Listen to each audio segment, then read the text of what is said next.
الحمد لله رب العالمين، والصلاة والسلام على أطهر خلق الله أجمعين، سيدنا محمد صلى الله عليه وسلم. طبتم وطاب لقاؤكم وتبوأتم من جنة الله منزلا. إذا رأت المرأة المطلقة أنها تتبول على نفسها علامة على خروجها من أزمة الطلاق، وسوف تبدأ حياة جديدة خيرا من حياتها السابقة، والله عز وجل أعلى وأعلم. أما رؤية رائحة البول الكريهة في منام المرأة المطلقة علامة على كثرة الإشاعات التي تعكر حياتها، وستكون هذه الإشاعات كثيرة عليها الأيام القادمة بسبب طلاقها، والله سبحانه وتعالى أعلى وأعلم. إذا رأت المطلقة أنها تفكر أنها تتبول وهي نائمة، علامة على كثرة مشاكلها وهمومها في الحياة، والله عز وجل أعلى وأعلم.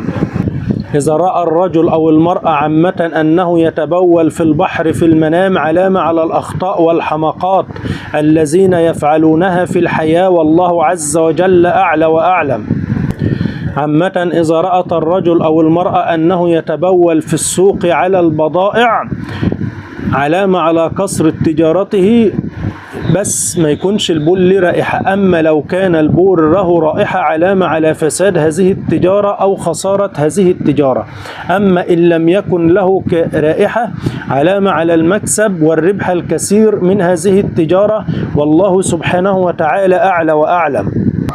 البول الأحمر في المنام علامة على مشقة الشخص في الحياة وتعبه الكثير، والله عز وجل أعلى وأعلم. البول الداكن علامة على المشقة الكبيرة في حياة الإنسان والتعب الكثير من أجل الحصول على الرزق، والله سبحانه وتعالى أعلى وأعلم. وقيل أيضا أن البول الداكن في المنام علامة على ولد يكون عق يتعب أهله في الحياة ويعقهم، والله سبحانه وتعالى أعلى وأعلم.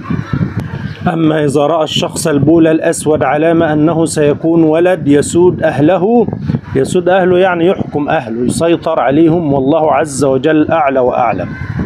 وفسر الإمام ابن سيرين أن البول في المنام علامة على النكاح والإنجاب في الحياة، والله سبحانه وتعالى أعلى وأعلم.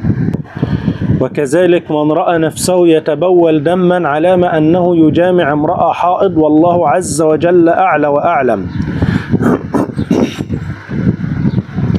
روى الإمام مسلم أن النبي صلى الله عليه وسلم قال: من قال حين يصبح وحين يمسي سبحان الله وبحمده 100 مرة، لم يأت أحد يوم القيامة بأفضل مما جاء به إلا أحد قال مثل ما قال أو زاد عليه. صحيح الإمام مسلم.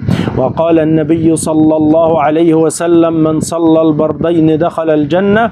البردين هم صلاة العصر وصلاة الفجر. الحديث صحيح عند الإمام مسلم.